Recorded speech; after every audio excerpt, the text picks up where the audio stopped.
Iran और अंतर्राष्ट्रीय परमाणु ऊर्जा एजेंसी यानी आईएईए के बीच रिश्ते में बड़ा मोड़ आया है। हालिया युद्ध के कुछ ही दिनों बाद ईरान ने आईएईए के साथ अपने सहयोग को आधिकारिक रूप से निलंबित कर दिया। यह निर्णय देश के राष्ट्रपति मसूद पेजेश्कियान ने लिया, जिसे सरकारी चैनल IRINN पर सार्वजनिक किया गया।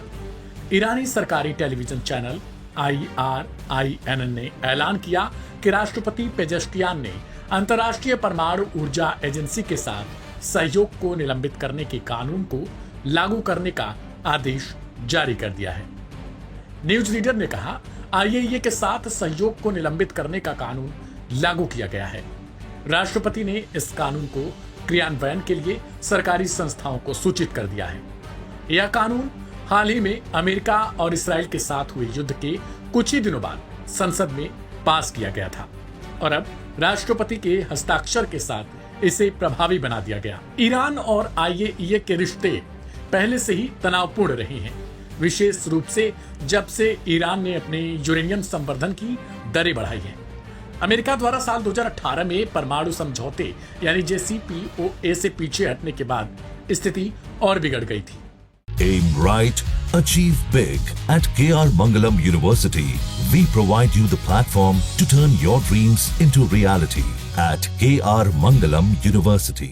इसके बाद से ही आईएईए ने कई बार ईरान की पारदर्शिता और निरीक्षण में बाधाओं की शिकायत की है। कुछ दिनों पहले ईरान, इसराइल और अमेरिका के बीच एक गंभीर सैन्य टकराव हुआ था, जिसमें कई हवाई हमले, साइबर अटैक और रणनीतिक ठिकानों पर कार्रवाई हुई। ईरान की संसद ने उसी पृष्ठभूमि में इस कानून को पास किया था ताकि पश्चिमी दबाव के जवाब में परमाणु नीति को अधिक स्वतंत्र और संप्रभु रूप दिया जा सके। आईएईए ने अभी तक इस निर्णय पर आधिकारिक बयान नहीं दिया है, लेकिन सूत्रों का मानना है कि इस कदम से अंतर्राष्ट्रीय समुदाय में गंभीर चिंता पैदा हो सकती है। पश्चिमी देश, विशेष रूप से अमेरिका और यूरोपीय संघ, पहले ही ईरान की पारदर्शिता की कमी पर सवाल खड़े कर चुके हैं। विशेषज्ञों का मानना है कि यह निर्णय ईरान की आंतरिक राजनीति में शक्ति संतुलन का संकेत भी हो सकता है। राष्ट्रपति पेजेश्कियान के इस फैसले को एक मजबूत राष्ट्रवादी संदेश के रूप में देखा जा रहा है, जिससे उन्हें देश में कट्टरपंथी ताकतों का समर्थन भी मिल सकता है। इसके साथ ही यह कदम वियना में चल रही संभावित बातचीत पर भी असर डाल सकती है, जहां परमाणु समझौते को फिर से बहाल करने की उम्मीदें की जा रही थी। सवाल अब ये खड़ा हो रहा है कि आईएईए से रिश्ता टूटने के बाद ईरान क्या एक बार फिर से अमेरिका की नजर में गड़ने लग जाएगा, यानी अमेरिका की नजर में चुभने लग जाएगा, या फिर इसराइल और अमेरिका अब कुछ नई प्लानिंग करने के लिए अपनी जुगत लगाएंगे। इस रिपोर्ट में इतना ही।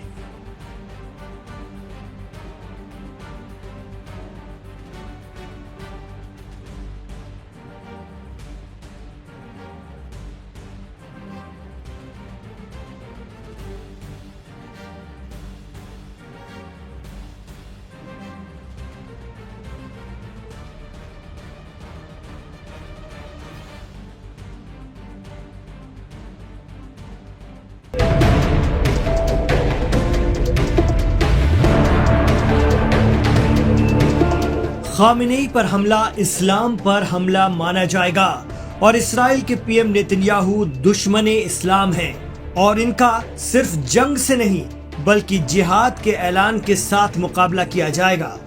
जी हां, इसराइल और अमेरिका के साथ अपनी जंग की अब नए तरीके से प्लानिंग कर रहा है ईरान। ईरान की कोशिश है कि ये लड़ाई अब ईरान इसराइल के बीच की न रहकर मुस्लिम मुल्कों और इसराइल की बन जाए। दरअसल अमेरिका और इसराइल ईरान में रहबर कहे जाने वाले supreme leader Syed Ayatollah Ali Khamenei को खत्म करने की फिराक में हैं। इसका ऐलान बाकायदा तौर पर पीएम नेतन्याहू ने मीडिया में तब किया था जब ईरानी मिसाइलें इसराइल पर भारी कहर बरपा रही थीं। उस वक्त नेतन्याहू ने कहा था कि अब ये जंग खामनेई को मारकर ही खत्म होगी। इतना ही नहीं, अमेरिकी प्रेसिडेंट ट्रंप ने भी इस बात को दोहराया था। उन्होंने कहा था कि इसराइल आयतुल्लाह खामनेई का कत्ल करने की कोशिश में है, लेकिन हमने उन्हें रोक रखा है। अपने सुप्रीम लीडर के लिए इस तरह के अल्फाज और खुली धमकियों को ईरान ने बेहद संजीदगी से लिया।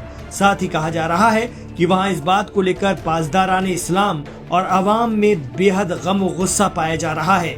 मीडिया रिपोर्ट के हवाले से ताज़ा खबर यह है कि इमाम खामेनेई को खत्म करने की प्लानिंग के सिलसिले में नई पेशरफ्त शुरू हो चुकी है और इसी सिलसिले में पीएम नेतन्याहू प्रेसिडेंट ट्रंप से मुलाकात करने अमेरिका जा रहे हैं।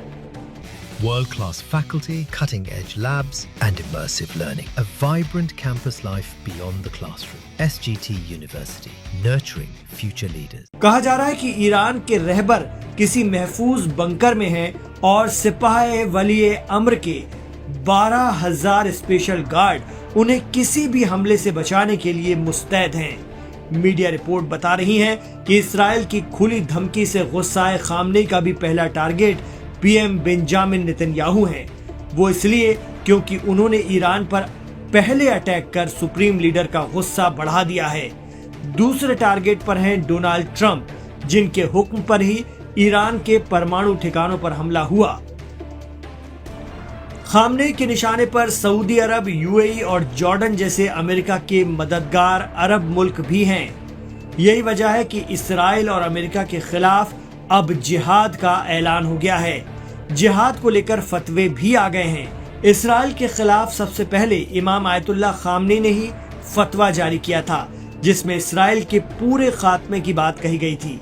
इसके बाद इराक के ग्रैंड आयतुल्लाह सिस्तानी ने भी कहा था कि खामेनेई को किसी ने भी छुआ तो बवाल हो जाएगा। इसके बाद ईरान के मजहबी रहनुमा आयतुल्लाह नासिर मकारिम शिराजी ने नेतन्याहू और ट्रंप के खिलाफ फतवा जारी किया। कहा, ये दोनों नेता अल्लाह के दुश्मन हैं। दुनिया के सभी मुस्लिम मुल्क एकजुट होकर इन नेताओं को ईरान पर हमले के लिए पछताने पर मजबूर करें। कहा जा रहा है कि ईरान की पूरी कोशिश है कि जंग को जिहाद में बदल दिया जाए। इसके लिए मुस्लिम मुल्कों को एकजुट करने का ऐलान किया जा सकता है। आपको बता दें कि जिहाद एक अरबी शब्द है जिसका अर्थ है प्रयास करना या संघर्ष करना। इस्लाम में जिहाद के मायने हैं अल्लाह के रास्ते को आसान करना और इसके कई अर्थ हो सकते हैं, जिनमें आध्यात्मिक संघर्ष, नैतिक संघर्ष और आत्मरक्षा के लिए युद्ध भी शामिल है। अब देखना होगा कि जिहाद के नाम पर कितने अरब और मुस्लिम मुल्क ईरान के साथ आते हैं और ये जंग किस हद तक बढ़ती है।